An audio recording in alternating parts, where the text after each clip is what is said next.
Est-ce que tu as vraiment le droit de refuser de payer ton plat au restaurant? En théorie, oui. Mais en pratique, sache que c'est beaucoup plus compliqué. J'ai posé la question à un avocat spécialisé en restauration. Voilà ce qu'il m'a expliqué. Est-ce que j'ai le droit de payer, enfin, est-ce que j'ai le droit de pas payer un plat si je le trouve pas bon? Ouais, bon, ça, des questions. Et alors, d'ailleurs, ces questions de droit de la consommation, elles sont intéressantes parce que d'abord, elles élargissent un petit peu la cible, parce que ça nous permet d'être suivi aussi par des gens qui se posent des questions en tant que consommateurs des lieux d'exploitation.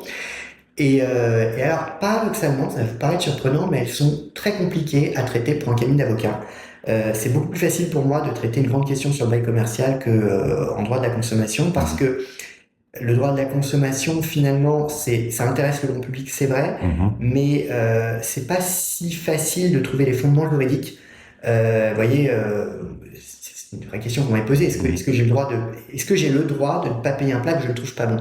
Et ben, aller trouver la manière de formuler la réponse, au sens juridique, pas au sens moral, Bien vous voyez, évidemment, sans que ce mais soit il faut mal trouver le compris. bon fondement dans le code de la consommation. Vous voyez, on m'a posé des questions sur voilà, tout ce qui a trait aux quantités pour les pintes. Vous voyez, une pinte, c'est quoi? Est-ce Ah, que c'est 50 centilitres ou c'est moins? Bah, il a fallu regarder si le mot pinte était codifié ou pas. Vous voyez, c'est des questions qui vont pas de soi et qui sont pas faciles parce que, en général, un client va pas voir un avocat pour ça.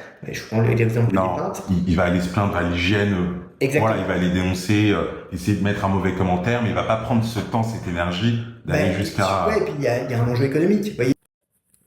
Donc, oui, il y a des règles, mais en réalité, très peu de gens vont jusqu'à faire valoir leurs droits.